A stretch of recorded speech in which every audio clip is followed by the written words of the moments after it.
નમસ્કાર મિત્રો મિત્રો આજે તમારી સમક્ષ તુલા રાશિના જાતકો માટે વિશેષ વિડીયો છે। શા માટે? તો શનિ ભગવાન 27 જુલાઈથી વક્રી થઈ ચૂક્યા છે। જ્યારે પણ શનિ ભગવાનની વાત આવે ને ત્યારે એક ડર લાગે, એક બીક લાગે, એક ભય લાગે કે શનિ ભગવાન મારા જીવનમાં શું અશુભ પ્રભાવ પાડશે। પણ શનિ ભગવાનથી ડરવાની જરાય જરૂર નથી। શનિ ભગવાન છે દર પ્રતિ વર્ષે વક્રી થાય છે। તો શું વક્રી થાય એટલે આપણું અશુભ જ થાય? તો કે ના। એટલા માટે જ આ તુલા રાશિના જાતકો માટે આ વિડીયો ખૂબ જ વિશેષ છે।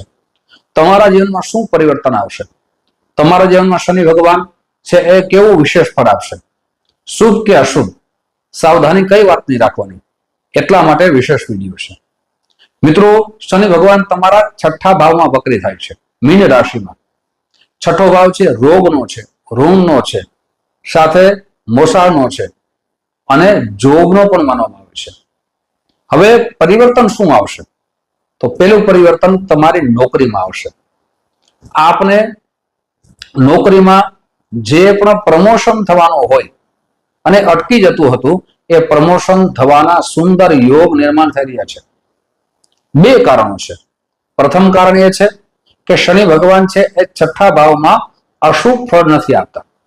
બીજું કારણ એ છે કે શનિ અને શુક્ર બંને મિત્ર ગ્રહ માનવામાં આવે છે। હવે અશુભ ફળ ક્યારે આપશે અને શુભ ફળની કમી ક્યારે રહેશે એ પણ આગળ ચર્ચા કરીએ, પણ પહેલા શુભ ફળ ક્યાં ક્યાં મળશે એ ચર્ચા કરીએ। આપની નોકરીમાં પરિવર્તન આવશે। આપ જે ઋણ આપના બિઝનેસ માટે લઈ રહ્યા છો એ ઋણમાંથી મુક્ત થશો। આપ જે ઘણો સમયથી લોન લેવાની તૈયારી કરી રહ્યા હતા પણ લોન આપને મળતી ન હતી તેમાં પણ તમને સફળતા મળશે। સાથે મોસાળ તરફથી આપને સહયોગ મળશે। મોસાળ તરફથી જે પેલા વિવાદ થતો હતો, ઝઘડા થતા હતા એ દૂર થશે। શનિ ભગવાનની 3 દ્રષ્ટિ પડે છે। આ ત્રણેય દ્રષ્ટિનું ફળ કેવું મળશે? જે અષ્ટમ ભાવમાં પડે છે, દ્વાદશ ભાવમાં પડે છે અને ત્રીજા ભાવમાં પડે છે। આ ત્રણેય ભાવનું ફળ તમારા જીવનમાં કેવું મળશે તેની આગળ ચર્ચા કરીએ તે પહેલા એક નમ્ર પ્રાર્થના છે। મારા નવા મિત્રો આ વિડીયો જોઈ રહ્યા છો, મિત્રો આ વિડીયો તમને ગમે તો જરૂર ને જરૂર લાઈક કરજો, શેર કરજો, સાથે વિડીયો ગમે તો જય શનિદેવ અવશ્ય લખજો। સાથે મિત્રો ફેસબુકના માધ્યમથી આ વિડીયો જોઈ રહ્યા છો તો મારા પેજને ફોલો કરી લેજો અને કોમેન્ટ બોક્સમાં જય શનિદેવ અવશ્ય લખજો। મિત્રો, આપ ફોલો કરી લેશો તો આવી જાણકારી તમને પ્રાપ્ત થતી રહેશે, જેનાથી જીવનમાં ડર દૂર થશે, સાવધાની રાખવાથી નુકસાનથી બચી જશો અને આપના જીવનની અંદર જ્ઞાનની અભિવૃદ્ધિ થશે। આ વિડિયાના માધ્યમથી, જ્યોતિષના માધ્યમથી આપનો ડર દૂર થાય એના માટે વિશેષ જાણકારી આપું છું। શનિદેવથી ડરવાની જરાય જરૂર નથી। શનિ ભગવાન અશુભ ફળ આપતા નથી, પણ કોને અશુભ ફળ આપે? જે જીવનમાં અન્યાયના રસ્તે ચાલે છે, અધર્મના રસ્તે ચાલે છે, તેને શનિ ભગવાન દંડ આપે છે।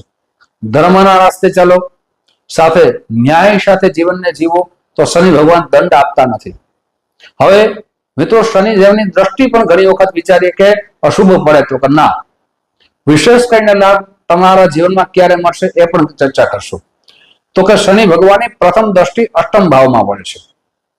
અષ્ટમ ભાવ છે રહસ્યનો ભાવ છે, વિજ્ઞાનનો ભાવ માનવામાં આવે છે, સાથે અકસ્માતનો પણ આ ભાવ માનવામાં આવે છે, આયુષ્યનો પણ આ ભાવ માનવામાં આવે છે। તો આપણે સાવધાની એ વાતની રાખવાની છે કે આપને કોઈ પણ વાહન ચલાવવું તો ધીમે ચલાવવાનું છે। પછી કોઈ પણ કાર્ય કરતા હો તો એ કાર્યમાં આપની ગતિ ધીમી અને વિચારશીલ હોવી જોઈએ। એવી જગ્યાએ ન જતા જ્યાં આપને નુકસાન થાય। ઘણી વખત આપણે કોઈ પણ પાણીમાં નાવા જઈએ, એ પાણી કેટલું ઊંડું છે ખબર ન હોય અને પડીએ તો નુકસાન થાય છે। અથવા ગાડી ચલાવતી વખતે પણ આવા રસ્તા હોય તો એ રસ્તાથી આપણે બચવું જોઈએ। એટલે આપણે જેટલું બચશું એટલું આપણે નુકસાનથી બચીશું। હવે વાત કરીએ જ્યોતિષ જે પણ કાર્ય કરે છે તેના માટે સારા સમાચાર। આ દ્રષ્ટિથી જ્યોતિષ આચાર્યો નવું સંશોધન કરશે। વિજ્ઞાન ક્ષેત્રમાં જે નોકરી કરે છે, જે બિઝનેસ કરે છે તેના માટે પણ સારા સમાચાર। આપ વિજ્ઞાનમાં કંઈક નવું સંશોધન કરશો અને એ જગતના કલ્યાણ માટે. જ્યોતિષ છે એ પણ એક જ્ઞાન છે. એ પણ આપની જે પણ ફોલોઅર્સ હોય, આપના ભક્તો હોય, તેને સારી વાત કરશો તો તે પણ નુકસાનથી બચી જશે. આપનું માન સન્માન વધશે. હવે વાત કરીએ બીજી દ્રષ્ટિની. એ દ્વાદશ ભાવમાં પડે છે, 12મા ભાવમાં પડે છે. 12મો ભાવ છે એ વિદેશને જે ગમન કરીએ છીએ, વિદેશમાં કાર્ય કરીએ છીએ, આયાત નિકાસ કરીએ છીએ, તેનો ભાવ માનવામાં આવે છે. તો વિદેશ આપનું ગમન થશે. વિદેશને લગતા આપના જે પણ કામો અટકી ગયા હતા એ પૂર્ણ થશે. સાથે શનિદેવ છે 12મા ભાવમાં મોક્ષકારક માનવામાં આવે છે. આપ ભક્તિ તરફ વળશો, આપ સેવાના કાર્યમાં વળશો. પછી સમાજની સેવા હોય, દેશની સેવા હોય, રાજ્યની સેવા હોય, સેવાનો ભાવ જાગશે એટલે સેવા કરશો. આધ્યાત્મિક જ્ઞાન પ્રાપ્ત કરશો અને આધ્યાત્મિક જ્ઞાન દ્વારા આપના જીવનમાં માન સન્માનનો વધારો થશે, યશ કીર્તિનો વધારો થશે. સાથે આપ વિદેશમાં કોઈ બિઝનેસ ચલાવો છો અને આપનું કામ અટકી ગયું છે તો એ કામ પરિપૂર્ણ થવાના યોગ નિર્માણ થઈ ગયા છે. વિદેશથી આપ આયાત નિકાસ કરો છો કોઈ પણ કાર્ય, એ પણ આપના માટે લાભકારક બની જશે. હવે ત્રીજી દ્રષ્ટિની વાત કરીએ તો એ ત્રીજા ભાવમાં પડે છે. ત્રીજો ભાવ છે ઓનલાઈન. ઓનલાઈનમાં આપણે જે બિઝનેસ કરતા હોય, નોકરી કરતા હોય. સાથે ત્રીજો ભાવ છે સાહસનો. ત્રીજો ભાવ છે ભાઈ બહેનનો. તો જે ભાઈ બહેન તરફથી સહયોગ મળતો ન હતો, હવે સહયોગ પ્રાપ્ત થશે. સાથે ઓનલાઈનમાં બિઝનેસ ચલાવો છો, કોઈ એપ્લિકેશનના માધ્યમથી આપ કોઈ વિડીયો બનાવો છો અથવા નોકરી કરો છો તો તેમાં પણ આપને લાભ થશે. આપની પ્રસિદ્ધિ વધશે, આપણું ઓનલાઈનનું કાર્ય વધશે, જેનાથી ધનની અભિવૃદ્ધિ થશે. ધન આવવાથી દરેક કાર્ય સફળ થાય છે. સાથે આ દ્રષ્ટિની વાત કરી, પણ શનિ ભગવાન જો તમારી જન્મ કુંડલીમાં ઉચ્ચ રાશિમાં હોય, મિત્ર રાશિમાં હોય, સ્વ રાશિમાં હોય તો વિશેષ ફળ મળશે. એટલે ડરવાની કોઈ જરૂર નથી. હવે શનિ ભગવાન કોને જન્મ કુંડલીમાં અશુભ સ્થિતિમાં હોય તો અશુભ ફળ મળવાની શક્યતા વધી જાય છે. જેમ કે શનિ ભગવાન રાહુ સાથે હોય, કેતુ સાથે હોય, અથવા શનિ ભગવાન સૂર્ય સાથે હોય અને શનિ ભગવાનની મહાદશા ચાલુ હોય, અંતરદશા ચાલુ હોય તો અશુભ ફળ મળવાની શક્યતા વધી જાય છે. તે પણ જન્મ કુંડલીમાં જોવું ખૂબ જરૂરી છે. પણ ડરવાની જરૂર નથી, બીવાની જરૂર નથી. શનિ ભગવાનની આરાધના કરવાથી, ઉપાસના કરવાથી તે પણ કૃપા કરે છે.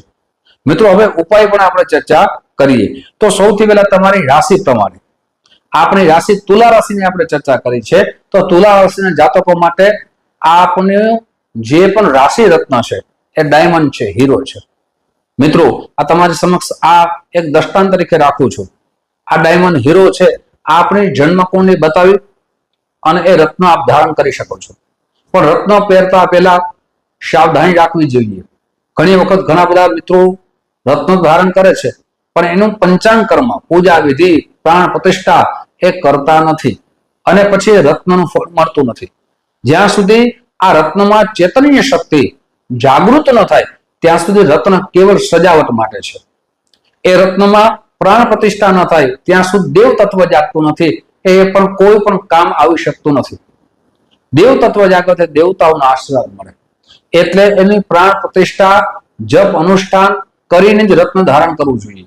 કોઈ કહે કે દૂધમાં સ્નાન કરાવી, જલમાં સ્નાન કરાવીને રત્ન ધારણ કરો તો એ વાત સત્ય નથી. કેમ કે મિત્રો જે રત્ન ધારણ કરીએ છીએ કોઈ પણ ગ્રહનું છે. પાછા આપણા શાસ્ત્રમાં એ પણ લખ્યું છે કે તમારી શક્તિ ન હોય રત્ન ધારણ કરવાની તો ઉપરત્ન પણ ધારણ કરી શકો છો. સાથે સાથે પંચાંગ કર્મ તો અવશ્ય કરવું જોઈએ. તો ડાયમંડ હીરો જ્યારે પણ ધારણ કરો ત્યારે પંચાંગ કર્મ બ્રાહ્મણ પાસે અવશ્ય કરાવવું જોઈએ. જો તમે અનુષ્ઠાન કરો તો એના જાણકાર હોવા જરૂરી છે. ઘણી વખત મંત્ર આપણે જે જાણવા જોઈએ ન જાણતા હોય તો અર્થનો અનર્થ થઈ જાય છે. એટલે જાણકારી પૂર્ણ રાખતા હોય એવા વિદ્વત બ્રાહ્મણ પાસે જઈ અને શાસ્ત્રોક્ત પંચાંગ કર્મ કરી અને રત્ન ધારણ કરવો જોઈએ. આ પહેલો ઉપાય. બીજો, તમારી જન્મ કુંડલીમાં જે પણ અશુભ યોગ નિર્માણ થતા હોય તેની શાસ્ત્રોક્ત પૂજા કરાવવી જોઈએ. આ ગ્રહો પણ આપણા જીવનમાં શુભ ફળની પ્રાપ્તિ કરાવે. ત્રીજું, હવે સરળ ઉપાય બતાવું છું. તો આપને પ્રતિ દિવસ શિવ સૂક્તનું વાંચન કરો. સાથે સાંજના ભાગમાં હનુમાન ચાલીસાનું વાંચન કરો, શનિ ચાલીસાનું વાંચન કરો. શુક્રવારના દિવસે યથાશક્તિ સફેદ રંગની વસ્તુનું દાન કરો. શુક્રવારના દિવસે સફેદ રંગનો ઉપયોગ વધારે કરો. મિત્રો આ રીતે કરશો તો તમારા જીવનમાં પણ શુક્ર ભગવાન અને શનિ ભગવાન વિશેષ ફળ આપશે. મિત્રો આવી જ જાણકારી તમારી સમક્ષ મૂકતો રહીશ. આપ જે પ્રેમ આપો છો એ પ્રેમ બદલ આપ સૌનો હૃદયથી ખૂબ ખૂબ આભાર વ્યક્ત કરું છું. ફરીથી મળશો. જય શ્રી કૃષ્ણ. મહાદેવ.